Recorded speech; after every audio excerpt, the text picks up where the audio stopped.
E no vídeo de hoje, após um ano, vamos falar um pouco das minhas opiniões, do que eu tenho encontrado de problema, o que eu achei interessante no Udemy Pro, praticamente um ano de uso, e quero compartilhar isso com vocês. Bora pro vídeo.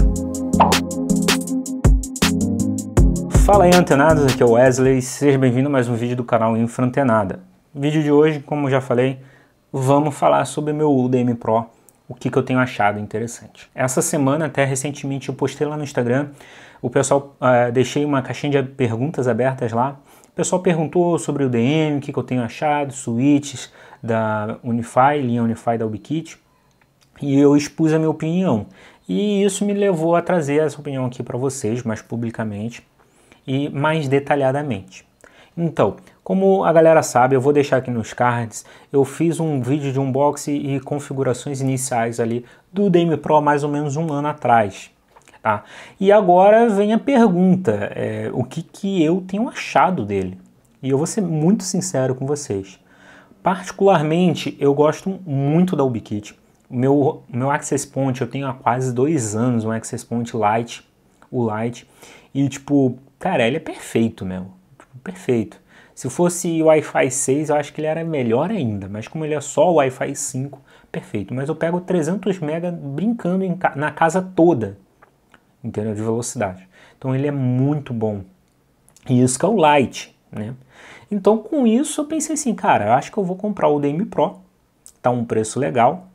Eu peguei na época, foi 1.800. Já teve promoção de 1.300 na loja oficial da UbiKit no Brasil. E assim, não me arrependi, por mais que eu tenha pago um pouco mais caro do que quando rolou essa promoção mesmo, que foi agora no final do ano, de 2021 para 2022. Assim, eu curti muito a experiência de unboxing, no caso todo o equipamento, a qualidade do equipamento e tudo, eu achei muito boa mesmo. A configuração pela controladora eu achei super simples e intuitiva. Já teve gente que me falou que não achou tão intuitiva assim a controladora, mas eu vou ser bem sincero. A versão antiga, a interface antiga, era mais fácil. Já na interface nova, eu tive muita dificuldade, tinha alguns menus que eu só encontrava na interface antiga, então tinha que ir lá, configuração, interface antiga, habilitar, para poder mexer por lá e depois voltar para a interface nova, que trazia algumas informações que eram bem interessantes.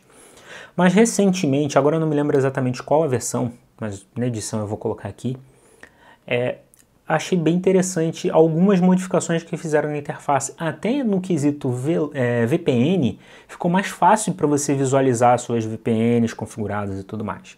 Mas, assim, meu ponto de vista, ainda tem muita coisa para evoluir. Meu ponto de vista. Gosto muito. Para o meu tráfego aqui em casa, que eu tenho mais de 40 dispositivos Wi-Fi, mais os meus dispositivos cabeados, mais meu Home Lab e tudo, segura tranquilo. Eu tenho uma internet hoje aqui de 500 MB da Claro, bate 600 MB volta e meia. Ainda não cheguei a ativar um segundo link aqui, mas eu já fiz ativação de projeto com 2 links no Udemy Pro. E esse é o primeiro ponto que eu quero falar com você sobre o Udemy Pro. Até vi recentemente na comunidade do UbiKit Brasil, o Samuel lá, ele falou que atendendo pedidos, na próxima atualização de firmware do Udemy, a gente vai poder utilizar o Load Balance. E esse é o primeiro ponto, que assim, pecou. Se eu tivesse 2 links em casa, eu simplesmente não iria poder utilizar um Load Balance, ou selecionar, olha, rede tal sai por aqui, rede tal sai por ali. Com a configuração atual, só está sendo possível utilizar o failover, ou seja, caiu um, entra o outro. Mas em determinados locais você não quer utilizar o failover, você quer realmente fazer um balanceamento. Inclusive num projeto que eu fiz recentemente para um streaming, então você tem o link de backup e o link principal. O link principal é para utilizar somente o streaming, somente fazer o streaming. E o link de backup, que seria um secundário na verdade, a ideia dele era utilizar para a rede comum, acesso à internet, coisas do tipo. Esse foi o primeiro ponto assim que eu percebi logo assim de cara que eu comecei a configurar e tudo mais. Só era possível utilizar failover de link. Segundo ponto. Qual foi o segundo ponto que eu achei assim que tipo me chateou?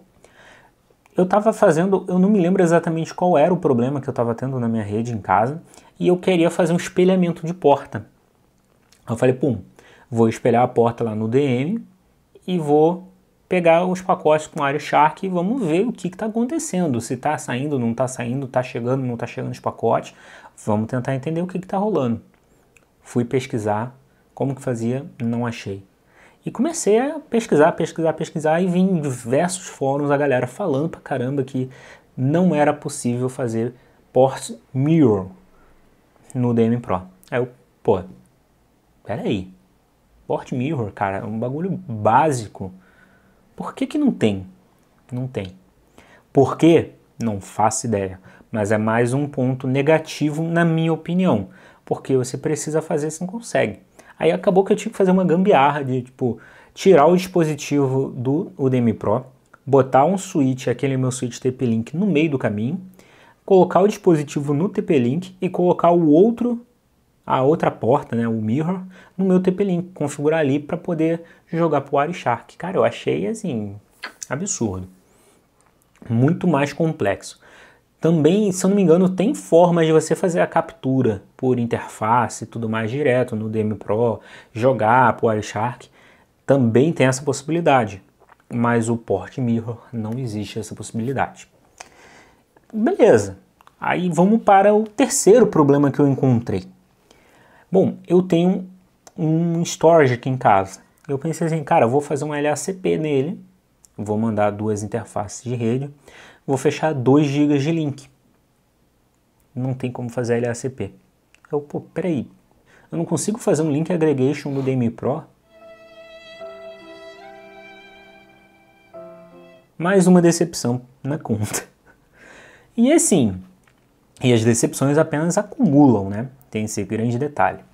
Mas são coisas que você normalmente não vai utilizar. Não é uma coisa muito normal. Então ainda até tudo bem. A gente releva. O primeiro ponto, que é justamente a questão do link do failover, eu acho meio zoado. Mas, como eu já falei, estão consertando na próxima atualização de firmware. Vai rolar o balanceamento e também você poder direcionar. Essa rede sai por tal interface, essa por tal interface. Perfeito.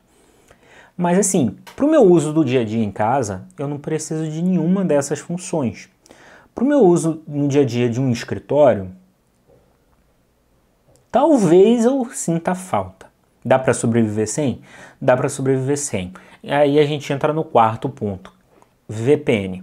Bom, como vocês sabem, recentemente eu comecei uma infraestrutura lá em São Paulo.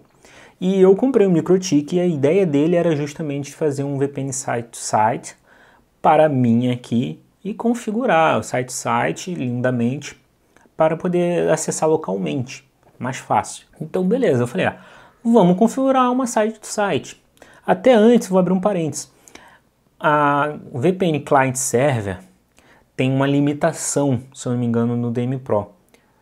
Agora na interface nova eu não vi essa mensagem, mas na interface mais antiga, sim, as mudanças de VPN que rolou na última versão da controladora, eu percebi que assim, quando você configurava uma VPN em modo básico, você só podia configurar agora outra VPN em modo avançado e te limitava a 2 VPNs. Aí eu, quando eu fui configurar o site-to-site e já tinha uma VPN client server, eu só podia criar as duas. Eu falei, poxa, peraí, não posso criar mais do que 2 VPNs? Aí meio que avacalhou a vida, né? Mas com a atualização que eu falei, eu não percebi mais isso. Eu consegui criar, inclusive, mais de uma VPN site-to-site, já fiz testes e tudo mais. Então, fica a dúvida. Mas eu percebi esse ponto. Só num adendo mesmo, a VPN Client Server, cara, eu achei assim, super simples. Eu criei uma L2TP com IPsec, super simples mesmo, é quase que next, e já funciona perfeitamente, seja no Windows, seja no Mac, seja no Linux. Funcionou super de boa, sério mesmo. Isso aí eu aponto como um ponto fora da curva, ótimo, totalmente positivo. Vamos a VPN Site-to-Site. Então, configurei a VPN Site-to-Site, funcionou lindamente. Porém, eu senti falta de possibilidades de configuração. Eu achei bem assim, seca a informação ali, a configuração. Porque se você pega um PFSense, normalmente você configura a fase 1, aí dentro da fase 1A, a fase 2, você tem essas informações. Já no DM Pro, eu acho que ele enxugou muito isso e te deixou só as informações básicas ali, tu coloca ali, tipo, tu meio que fica na dúvida, tá, mas a fase 2 está configurada com o quê? A fase 1 está configurada com o quê? Então, se a pessoa não souber bem o que ela está fazendo, ela vai sentir um pouquinho de falta ali de opções. Mas funciona perfeitamente, já fiz, funcionou lindamente.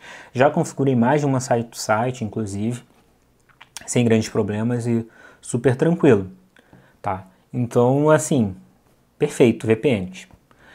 Então, basicamente, os pontos que eu trato aqui foi VPN, que a princípio tudo ok, nada contra. Load Balance a gente não tem no DM Pro, infelizmente. Na próxima atualização vai rolar, mas a gente ainda não sabe exatamente quando vai sair essa atualização. Por enquanto a gente só tem o Failover. Port Mirror a gente não tem. Link Aggregation, LACP, também não temos. Então, esse é o meu veredito. As minhas dificuldades em um ano de utilização do DM Pro até hoje foram essas. Fora isso, não tive nenhuma outra grande dificuldade. Abertura de portas, tudo super tranquilo. Agora eu quero deixar uma opinião extra para você. Eu, Wesley, achei engessada a caixa. Por que engessada? Porque você não tem muitas possibilidades. Você fica preso somente àquilo. Então, se, por exemplo, a questão da VPN, se a Ubiquiti chegar e falar, só vai configurar 2 VPNs, você só vai configurar 2 VPNs. Isso é ruim? Muito, porque você pagou caro no equipamento e você só consegue configurar 2 VPNs. Nesse ponto eu falo bem da MikroTik, porque é uma coisa que eu estava conversando com um colega esses dias. Cara, você compra uma caixa de R$300 e você pode rodar BGP nela. Se você vai conseguir é outro assunto. Já deixo bem claro, mas você pode configurar BGP nela. Então, esse é um ponto que eu digo. Tipo, o DM Pro eu achei ele um pouco engessado com certas coisas ali. Você não tem muito jogo de cintura. É um problema. E ainda mais um outro ponto sobre VPN. Eu, Wesley, configurei VPN, funcionou lindo, maravilhoso. Lindo, maravilhoso. Porém, eu senti falta de uma única coisa. Status da VPN. Você não sabe quantos clientes estão conectados na VPN.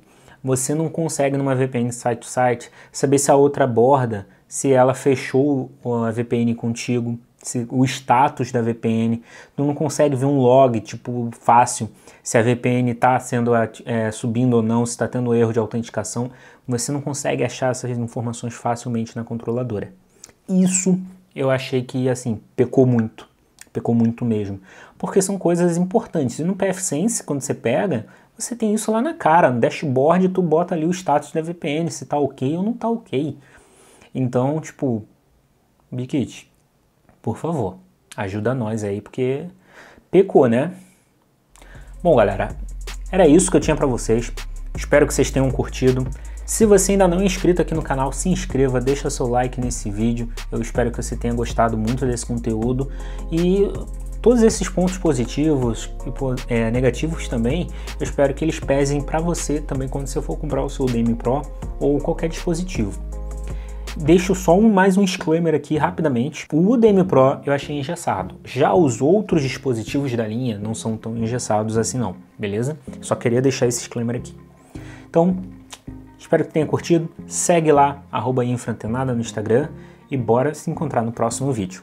Falou!